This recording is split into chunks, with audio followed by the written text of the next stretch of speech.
Bienvenue dans Spirit Cookie. Nous sommes dans la troisième saison de ce podcast et nous parcourons, nous survolons même la Bible tout entière, tout du moins survol de chacun des livres. Et pour aujourd'hui, en fait, on va en survoler deux, comme le précédent podcast où je vous ai parlé du livre de Samuel qui, à la base, comme notre livre des rois que nous étudions aujourd'hui, ne faisait qu'un. Alors ce livre, eh bien, pourrait paraître simplement des chroniques analytiques de livres des rois, c'est un petit peu ça, mais ces deux livres, en fait, montrent plus que cela, et ils racontent simplement combien il est important pour les rois et pour la nation d'Israël de pouvoir observer, aimer l'Éternel, observer la loi de l'Éternel. Qui est l'auteur?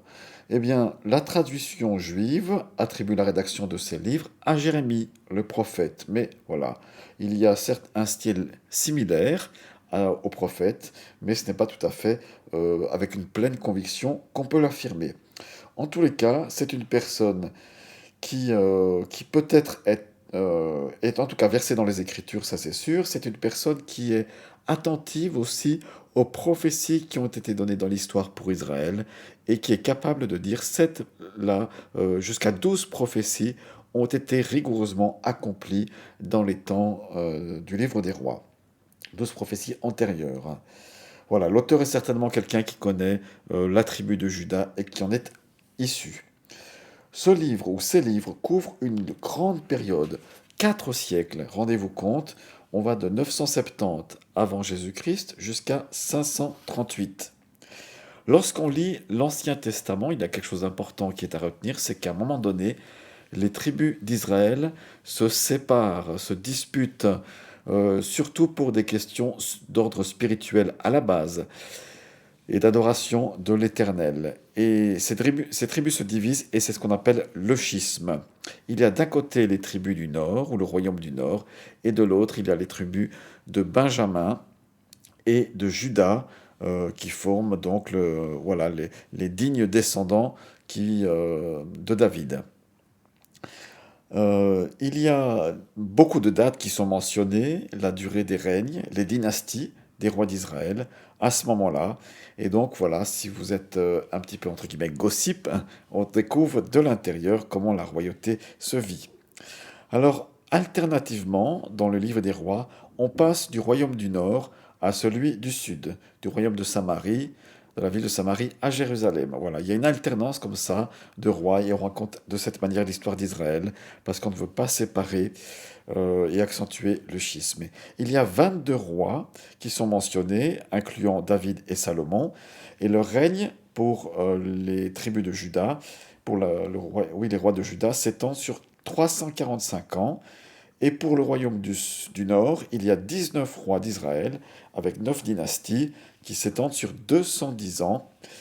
Et je vous rappelle qu'en 722 a eu le schisme. Il y a l'histoire des prophètes mentionnés dans ces livres qui interviennent non seulement au niveau de la nation d'Israël comme porte-parole de Dieu, mais également directement auprès des rois.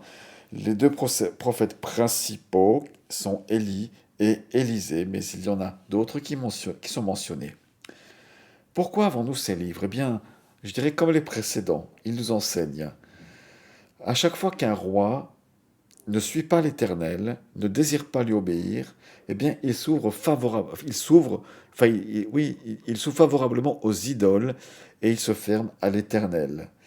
Et il s'ensuit non seulement une apostasie de ce dernier, mais également un abandon et une ouverture, on a envie de dire, à la malédiction de tout un peuple qui est gouverné par ces rois maudits. Néanmoins, malgré cela, même si beaucoup de rois sont idolâtres, certains, comme Ézéchias, comme Josias, eh bien, font preuve d'une loyauté envers l'Éternel qui les honore.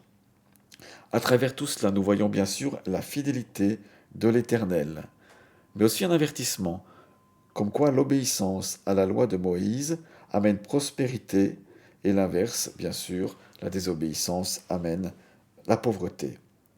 Malgré donc toutes ces désobéissances et infidélités nombreuses du peuple, Dieu lui reste fidèle à son alliance. Et il est fidèle par-dessus tout à la destinée de David. dont Jésus-Christ sera de la descendance. Voilà, merci de m'avoir écouté, bonne lecture avec le livre des rois et à bientôt.